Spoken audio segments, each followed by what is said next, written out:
아멘. 사람은 누구나 보면 자신만의 중심을 지닌 채 살아갑니다. 내 중심 안에 있는 이것이 나의 삶을 이끌어갑니다. 중심이 무엇이냐? 가족 중심이란 말을 들어보셨을 거예요. 어떤 사람은 가족 중심이다 하면 어떻게 됩니까? 내 가족이 언제나 1번이에요. 그래서 가족을 위해 모든 에너지, 시간을 다 할애해요. 자녀 중심, 내 자녀를 위해서는 내가 뭐든지 할 수 있습니다. 자녀가 언제나 1번. 어떤 사람은 일이 내 삶의 중심이면 가족은 뒤로 가게 되고 일을 위해 살아갑니다.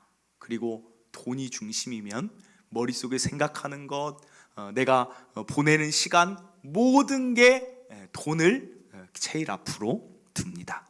다 자기만의 중심이 있어요. 그런데 하나님의 자녀의 중심에는 무엇이 있기를 하나님이 원하실까요? 오늘 저와 여러분 하나님의 자녀예요. 하나님이 원하시는 중심에 둘 것이 있습니다. 그게 무엇일까? 오늘 출애굽기를 보니까 하나님이 이스라엘 백성을 부르십니다. 그리고 나서 그들의 중심에는 이게 있어야 된다라고 아예 정해주세요. 그들 중심에 무엇이 있냐면 바로 성막이 있습니다. 그림을 한번 보세요. 그림이 어떤 그림이냐면 광야에 이제 있을 때 하나님이 광야에서 그냥 막 지내도록 하지 않고 진영을 짜주셨어요. 너희는 앞으로 행군할 때 이렇게 행군하고 이제 멈출 때는 이런 모습으로 멈춰라. 그래서 12지파입니다. 동쪽에 3지파, 북쪽에 3지파, 서쪽에 3지파, 남쪽에 3지파를 둡니다. 그래서 이렇게 행군할 때 이렇게 해요. 동쪽에 제일 먼저 있는 지파는 유다 지파예요. 그리고 이사갈, 스불론, 그리고 북쪽에 있는 지파들. 그래서 동쪽 지파가 먼저 출발하면 북쪽이 따라오고 서쪽이 따라오고 남쪽이 따라옵니다. 그리고 멈출 때도 딱 저 형태로 멈춥니다. 그런데 중요한 것은 무엇이냐? 그 가운데는 언제나 성막이 중심을 차지하고 있다는 것입니다. 여러분, 성막이 무엇입니까? 성막은 예배드리는 데예요. 그러면 이 의미는 무엇일까요? 화면을 저로 해주세요. 이 의미는 무엇일까요? 성막은 예배를 너희들의 삶의 중심으로 두고 살라는 것입니다. 하나님이 그냥 정해주신 거예요. 그리고 오늘 본문을 보면 하나님께서 이 성막 한가운데 또 하나를 두기를 원하신 게 있어요. 그것은 무엇이냐면 등잔대를 두라고 하십니다. 등잔대에 대한 그 설명을 우리가 쭉 읽었는데 그것도 한번 보여주세요. 등잔대는 이렇게 생겼습니다. 다음. 등잔대는 우리가 아까 읽었던 그 모양이 등잔대는 뭐 꽃 받침은 어떻게 하고 하는데 저거를 지금 우리가 본문에서 읽은 거예요.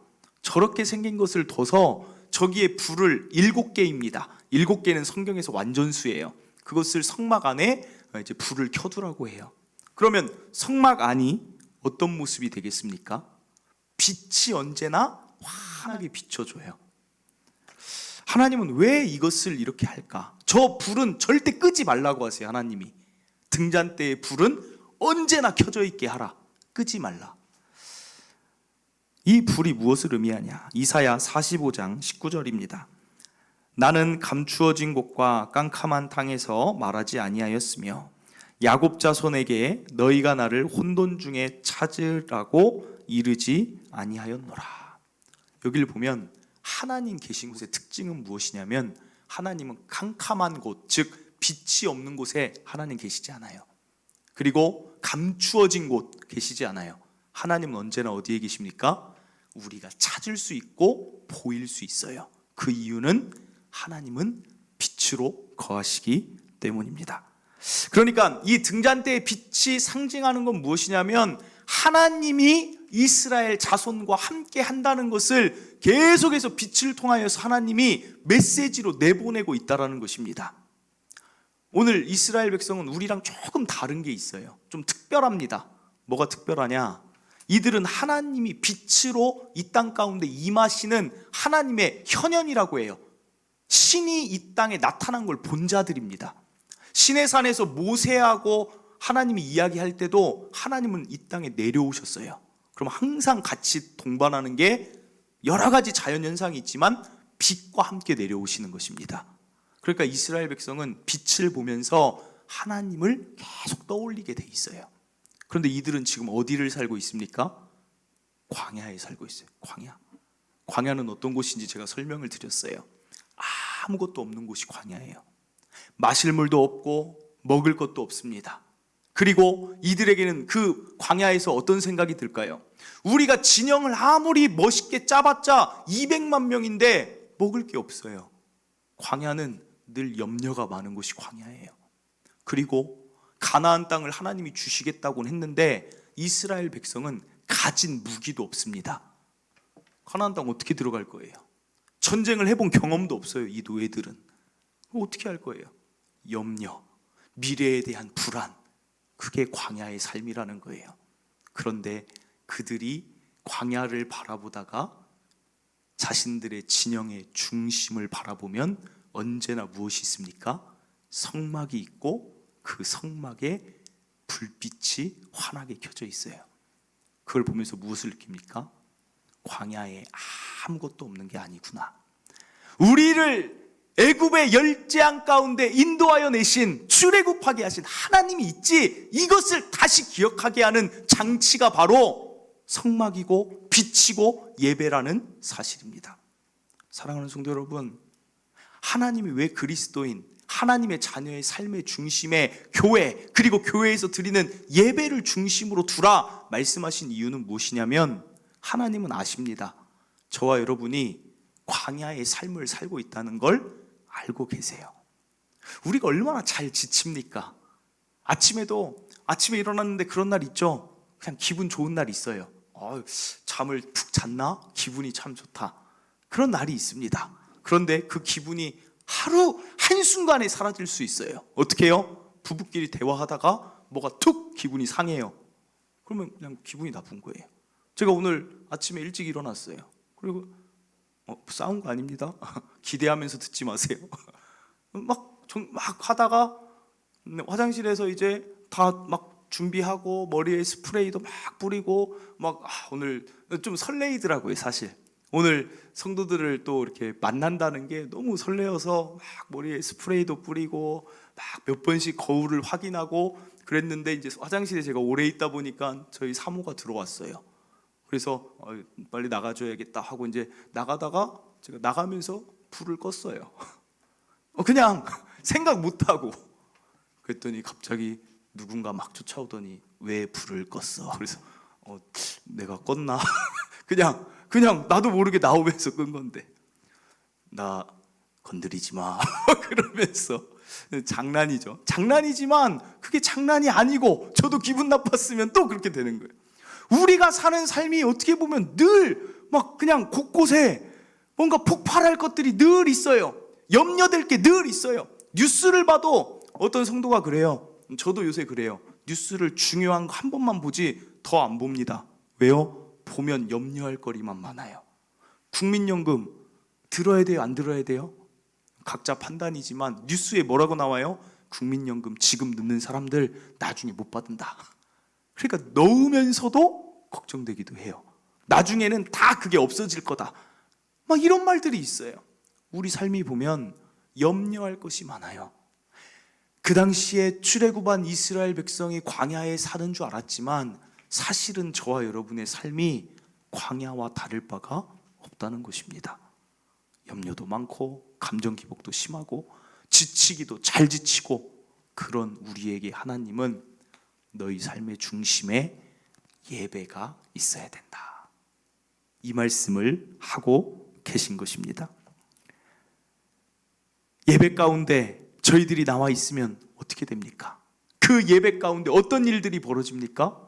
하나님의 일하심들이 느껴지는 거예요. 예배는 어떤 자리냐? 하나님이 이스라엘 백성 힘줬던 것처럼 오늘 광야를 살아가는 저와 여러분에게 새 힘을 주시기 위해 하나님의 예배 가운데로 부르시는 거예요. 그게 예배라는 거예요. 예배는 너희가 예배 안 드리면 너 천국 못 간다, 예배 안 드리면 너희들 내가 기뻐하지 않는다, 이런 의미보다 예배에 매주 나와서 나의 힘으로 살아라, 부정적인 생각 예배 가운데 내려놓게 하시는 하나님을 경험하면서 나의 힘으로 살아라. 이게 예배라는 거예요. 사랑하는 성도 여러분, 그래서 예배 나오라는 것입니다. 그런데 차이가 하나 있어요. 이스라엘 백성은 빛으로 하나님이 계시다는 것을 자기들이 느꼈습니다. 그런데 오늘 저와 여러분은 빛이 아닌 무엇으로 하나님이 이 자리에 계심을 느낍니까?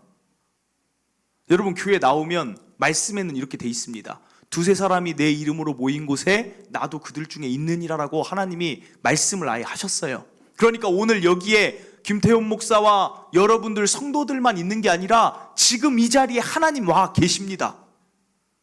이것은 약속이 되어 있어요. 여러분, 그런데 그 하나님을 지금 느껴지십니까? 그 하나님이? 느껴지세요? 지금 하나님 어디 앉아 계세요? 느껴지세요? 하나님은 이 자리에 계셔요. 그걸 어떻게 우리가 함께 하심을 느끼냐면, 어떤 남자 성도님이 그런 말을 해요. 저한테, 목사님, 저는 참 이상한 게 하나 있어요. 교회 다니면서. 뭐가 이상하세요? 그랬더니 자기가 원래는 운다는 것은 상상할 수 없는 사람이라는 거예요. 눈물이라는 게 없는데 이상하게 교회에 나오면 예배 때 말씀 듣다가 눈물도 나고, 기도하다 눈물도 나고, 때로는 찬양의 가사 때문에 눈물이 나기도 한다는 거예요. 그게 참 이상하다는 거예요. 여러분, 그 눈물이 왜 납니까? 남자가 잘 안 울어요. 원래 막 버텨요. 왜냐면 약한 모습 보이기 싫으니까. 그래서 저는 이런 말을 들었어요. 남자는 태어나서 딱 3번 우는 거래요. 언제 울어요? 태어날 때 어쩔 수 없이 한번 울었어요. 그 다음엔 또 언제 울어요? 부모님이 돌아가셨을 때. 그리고 또 언제 울어요? 나라를 잃었을 때. 좀 멋있죠? 난 이때 아니면 울지 않는다. 그런데 그런 남자들이 교회에 예배 드릴 때 막 우는 거예요. 눈물이 나는 거예요. 왜 이런 일이 벌어져요? 하나님이 이곳에 계시니까 그래요. 그 반응으로 눈물이 나는 거예요. 때로는 이것도 신기한 일입니다. 예배는 참 신기한 일이 있어요. 그건 무엇이냐? 깨달음이 있어요. 깨달음. 아까도 얘기했죠. 부정적인 생각으로 살아갔는데 이게 어느 순간 하면서 바뀌어요. 나 이렇게 살아야겠다.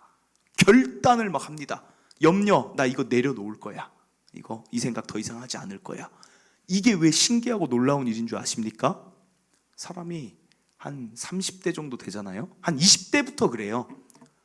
어느 정도 머리가 크면 이 세상 별 새로운 게 없어요. 누가 얘기하든 뭐 그렇게 어려운 거 없어요. 그렇지 않습니까?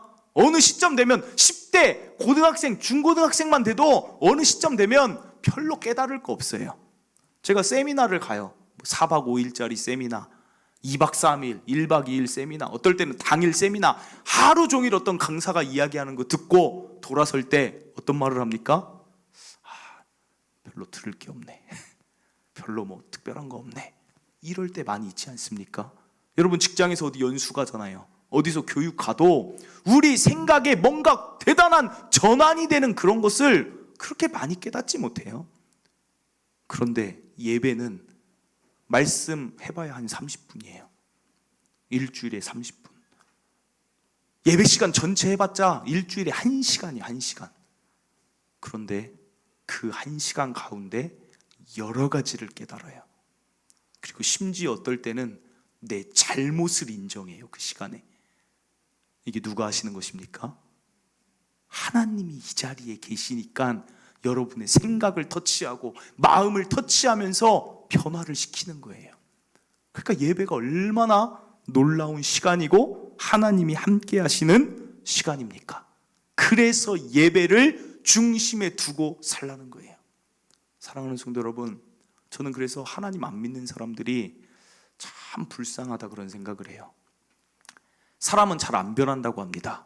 왜 안 변해요? 삶의 터닝 포인트, 변화될 만한 계기의 포인트가 없기 때문이에요. 그래서 제 친구들 만나면 부정적인 말을 하는 친구는 고등학교 때도 부정적인 말을 했는데 지금도 부정적인 말을 하면서 일평생 그렇게 살아요. 어떤 친구는 늘 자신감이 없고 주눅 드는 친구가 있어요. 그 친구는 보면 일평생 자신감 없고 주눅 들면서 그렇게 살아요. 별 변화가 없어요. 그런데 하나님 앞에 예배하는 자들은 어떤 변화가 일어납니까? 얘가 달라져요. 생각이 변해 있어요. 힘이 없고 비전이 없던 애가 어느 순간 하나님 믿더니 막 비전이 발견해서 막 삶이 역동적으로 변해요. 얼굴에 웃음기가 없던 자가 하나님을 믿게 되더니 웃으면서 살고 기쁨으로 살게 돼요. 이게 예배가 가진 놀라운 힘이라는 것입니다. 사랑하는 성도 여러분, 오늘 이 말씀을 드리는 이유가 무엇이냐? 코로나19로 우리 예배가 어찌 보면 많이 그 감동과 감격이 많이 지금 동떨어져 있음을 느낍니다. 물론 오늘 이 자리에 나오고 지금 온라인 예배 드리는 성도들에게 하는 말이 아니라 한 명 한 명 연락이 안 되는 성도들이 있는데 우리 교회만 그런 게 아니라 많은 한국 교회들이 한 20%에서 30%가 성도들이 어떻게 예배를 드리고 있는지를 모르겠다는 거예요. 그게 너무 안타까운 것입니다.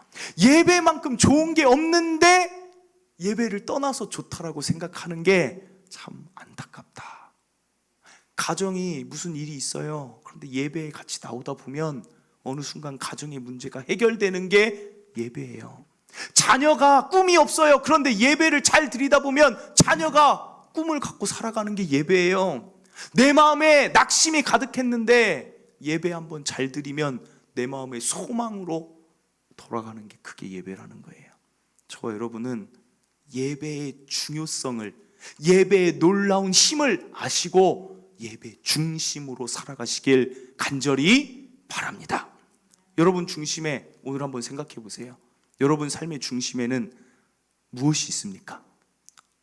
질문해 볼게요. 손 들어 볼까요? 사실 목사님, 저는 예배가 중심입니다. 제 삶의 중심은 가족보다, 일보다, 돈보다 저는 예배 중심의 예배자입니다. 손 한번 들어보실까요? 근데 사실은 예배 시간에 손 들라고 하는 게 참 그래요. 발가락만 한번 들어보세요. 발가락 앉아서 제가 다 안 볼게요. 여러분, 그렇게 대답하기 쉽지 않아요. 그러나 의식해야 돼요. 의식. 내가 예배를 그래도 더 사모해야지. 예배를 더, 나를 살리는 예배, 가정을 살리는 예배, 상황도 바꾸는 예배를 더 중심으로 해야지 하나님이 이거 원하시는 거예요. 예배 중심으로 살 때 우리의 삶은 놀라운 은혜와 회복이 있을 줄 믿습니다. 그런데 이제 한 가지만 더 살펴볼게요. 예배에 대해서 궁금한 점을 한번 생각해 본다면 이런 게 있습니다. 우리가 오늘 알았어요 하고 이미 사실은 오늘 설교 듣기 전에도 여러분 압니다. 예배가 얼마나 좋은 것인지, 예배가 얼마나 중요한 것인지, 우리 삶을 바꿀 만한, 내 가치관을 바꿀 만한 좋은 것임을 알면서도 여러분은 매주 예배 드리는데 언제나 그런 놀라운 은혜를 경험하십니까? 1년이면 52주 예배를 드려요. 여러분 52주 중에 과연 몇 번 정도 그 놀라운 은혜, 놀라운 회복, 놀라운 내 생각의 변화, 내 마음의 일어남을 1년 52주 주일 예배를 드리면서 몇 번 경험하십니까? 그래도 반절 이상은 경험한다. 그래도 한 40번 정도는 경험한다. 아니면 사실 나는 1년에 어쩌다 한 번이라도 걸리면 좋겠다. 여러분 스스로 답을 할 거예요. 생각해 보세요. 하나님은 함께 하시는 곳엔 언제나 회복이 있는데, 이 자리에 하나님 함께 하시는데 52주의 예배가 진행이 되는데 왜 어떤 사람은 반절, 어떤 사람은 10번, 한 달에 한 번 은혜를 누릴까요? 또 이런 경우도 있어요. 어떤 성도들을 보면, 설교할 때 보면 딱 보여요. 같은 장소, 같은 시간대, 같은 하나님의 말씀을 전하는 저인데 어떤 자들은 반응이 보여요. 은혜를 누리고 있는 반응. 근데 어떤 자는 은혜를 누리는 걸 제가 판단해서는 안 되지만 잘 모르겠다 하는 부류로 갈립니다. 그럼 누가 문제일까요? 하나님이 그 사람에게 은혜 주고 이 사람에게 은혜를 안 줍니까? 무엇이 차이냐? 오늘 본문에서 그 답을 찾으면 하나님이 등잔 때는 우리 보고 만들라고 하세요. 성막을 만들라고 하고 하나님이 그 안에 빛을 주시고 예배를 하게 하시지만, 그 빛이 비출 수 있고 하나님의 임재 함께 하심을 경험하기 위해서는, 그 빛이 비춰지기 위해서는 등잔대는 우리가 만들어야 돼요. 하나님이 하시는 일에는 꼭 하나님이 사람이 해야 될 일을 남겨두신다는 거예요. 성막이 있으니까 그냥 은혜가 저절로 느껴지고 빛을 보면서 하나님 계심을 느끼는 게 아니라 등잔대는 내가 열심히 만들어야 된다는 거예요. 그 무슨 말입니까? 예배에 나의 정성과 애씀과 노력이 들어가야 된다는 거예요. 오늘 등잔대 말씀 한번 보세요. 출애굽기 37장 21절 22절입니다. 여기 보면 등잔대에서 나온 가지 6을 위하여는 꽃받침이 있게 하고 두 가지 아래에 한 꽃받침이 있어 줄기와 연결하라고 해요. 또 두 가지 아래에 한 꽃받침이 있어 줄기와 연결하고, 또 다시 두 가지 아래에 한 꽃받침이 있어 줄기와 연결하고, 22절 꽃받침과 가지들을 줄기와 연결하여 전부 순금으로 쳐서 만들라고 하십니다. 그러니까 한마디로 이것을 어떻게 만드냐면, 금 한 덩이를 가지고 망치로 계속 두드려서 밑바닥 만들고, 한쪽 줄기를 또 쳐서 만들고, 꽃받침을 쳐서 만들고, 그 위에 만드는데 이 모든 것을 다 연결하라는 거예요. 저는 미술이나 예체능에 좀 재질이 재능이 없어요. 제일 싫었던 시간이 미술 시간이었어요. 그리고 만들기 하는 시간. 뭘 만들어야 될지 모르겠어요. 선생님이 찰흙이나 지점토 하는 시간에 가져오라고 해서 만들라고 하면 가장 저는 늘 만드는 게 하나 있어요. 그 시간이면 항상 코끼리를 만들어요. 그게 제일 쉽더라고요. 그냥 툭 띄어가지고 몸통, 다리 4개, 다리 4개, 이거 코, 눈 딱 하면 딴 친구들 막 열심히 만들 때 나는 이미 끝났어. 한 5분, 10분이면 끝나요. 그리고 이제 그거 굳으면 색칠하고 끝. 무슨 말이에요? 조립해서 붙이면 쉬워요. 등잔대를 조립해서 붙일 수 있어요. 그러나 하나님은 거기에 뭘 넣으라고 합니까? 정성과 시간과 마음을 넣어서 등잔대 만들어야 한다는 것입니다. 예배에 중요한 요소가 있어요. 그것은 첫째로 여러분의 마음이 들어가야 한다는 거예요.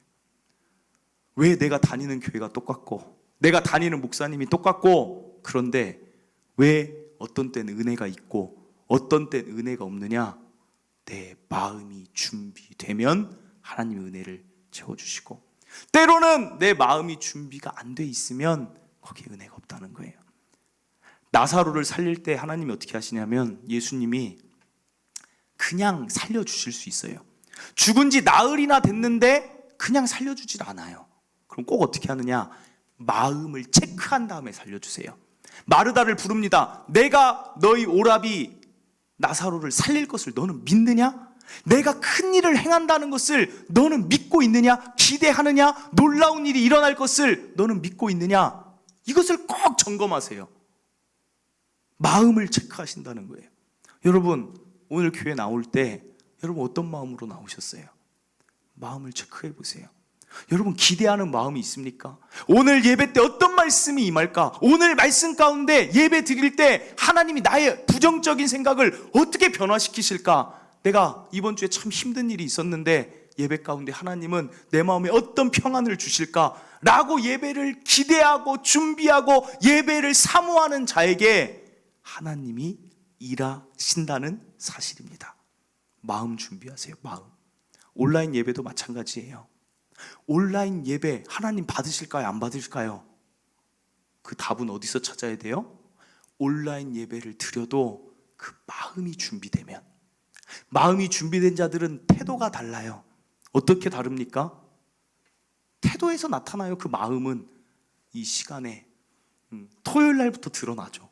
내가 헌금을 준비해도 가장 저는 하나님께 헌금 드릴 때마다 제가 하는 일이 있어요. 미리 준비하니까 늘 집에 깨끗한 걸 찾아요.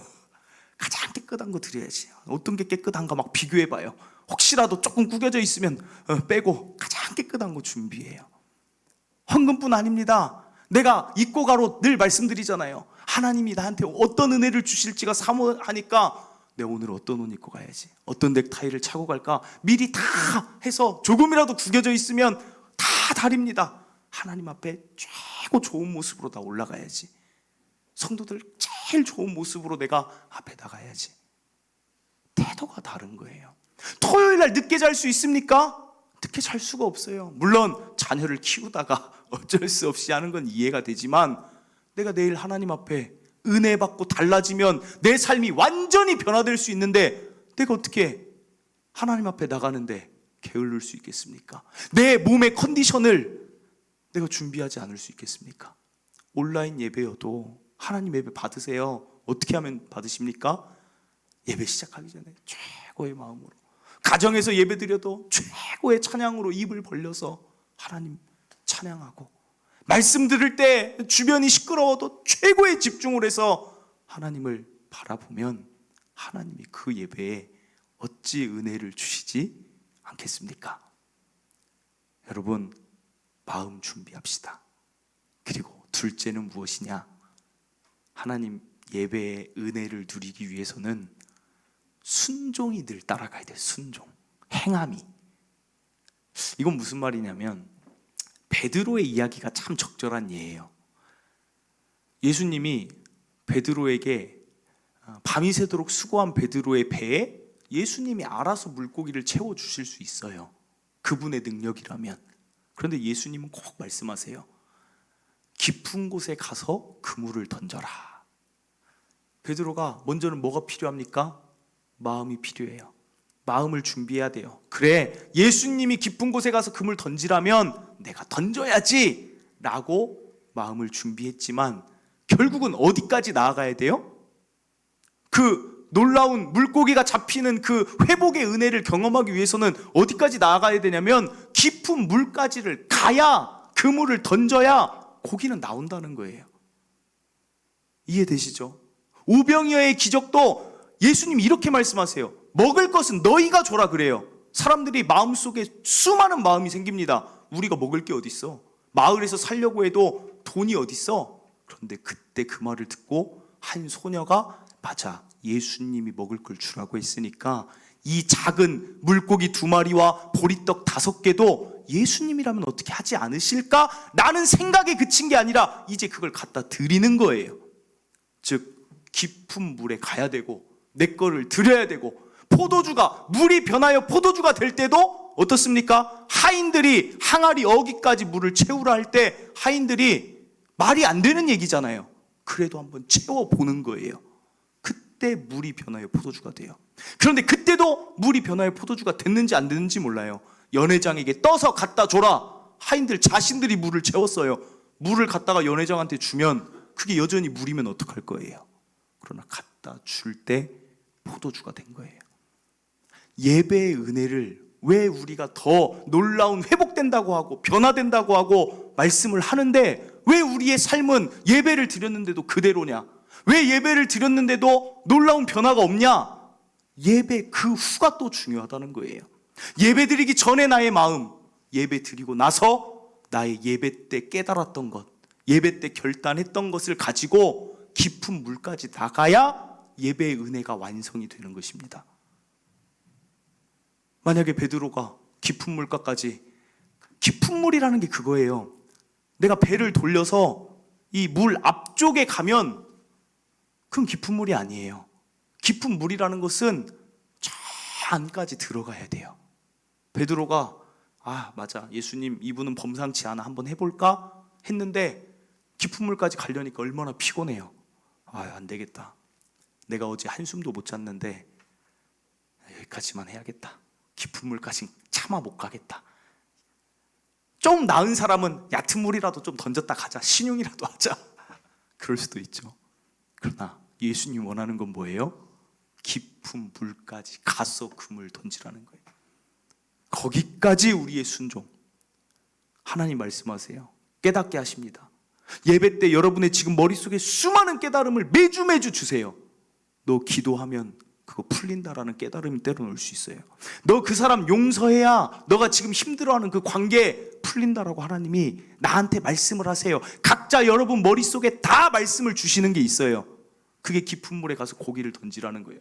하기 힘들어요. 하나님이 원하시는 건 하기 힘들어요. 어린 소녀가 도시락을, 자기 먹을 것을 내놓기 힘들어요. 때로는 하나님 말씀이 힘듭니다. 그런데 힘들어도 할 때 놀라운 일들이 일어나는 거예요. 사랑하는 성도 여러분, 저는 저와 여러분이 예배 때 깨달은 것이 은혜라고 여기지 말고 예배 때 깨달은 걸 순종함으로 행하고 완성시키는 은혜를 누리시기를 바랍니다. 말씀을 맺습니다. 예배 가장 중요한 것인데 하나님께서 우리에게 힘 주시려고 예배의 자리를 늘 불러주십니다. 그런데 예배가 그날이 그날 같고 그 예배가 그 예배 같다면 두 가지를 꼭 보세요. 마음이 준비됐는지, 예배 때 하나님이 주신 것을 순종하고 행했는지. 저는 이것을 다 잘 이루어서 우리 배에는 고기가 가득 차 있고 우리 삶에는 늘 물이 변하여 포도주 되고 오병이어 기적이 일어나는 그런 삶을 누리며 사시길 바랍니다. 찬양하고 기도하도록 하겠습니다.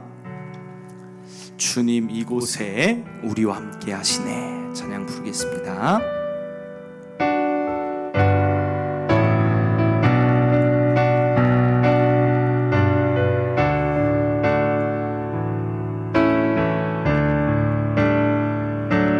주님 이곳에, 주님 이곳에 우리와 함께 하시네. 나의 몸과 마음 경배 드리네. 주님 이곳에 계신, 주님 이곳에, 주님 이곳에, 주님 이곳에 우리와 함께 하시네. 나의 몸과 마음 경배 드리네. 주님 이곳에 계시네. 상한 심령을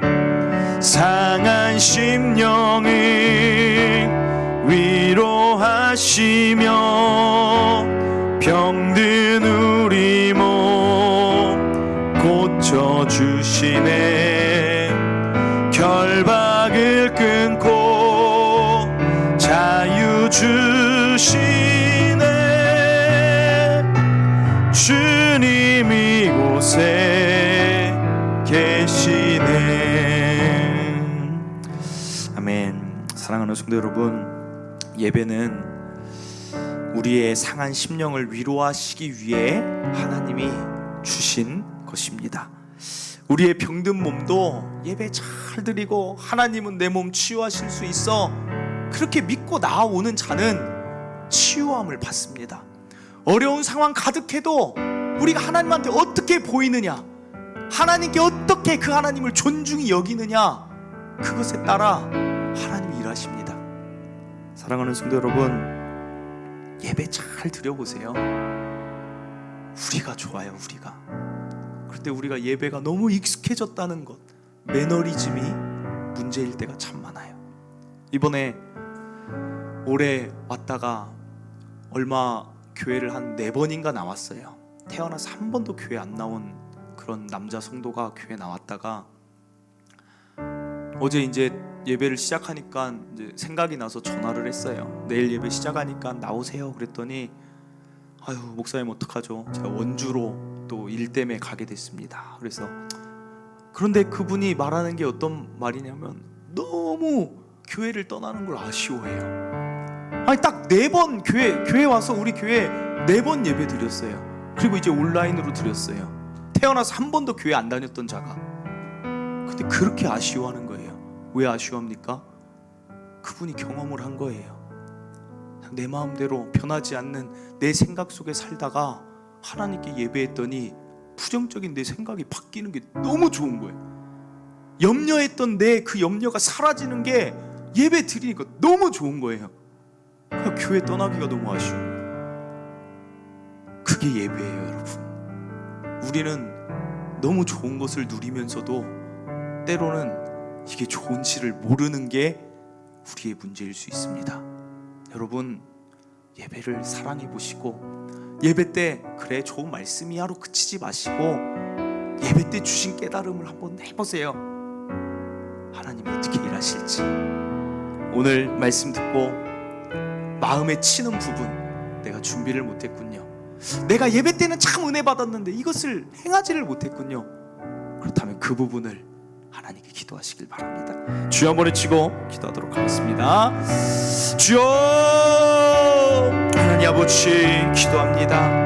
아버지 기도합니다. 우리가 하나님이 먼저 된 자로 불러주셨는데 사실은 예배에 너무 익숙해져서 하나님 예배의 매너리즘에 빠져있진 않습니까?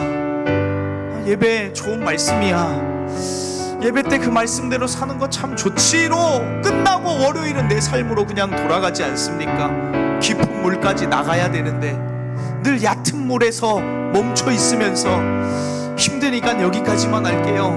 예수님, 그물은 다음에 던질게요. 그래서 우리의 배와 그물이 언제나 비어있는 상황은 아닌지 하나님 오늘 생각해 봅니다.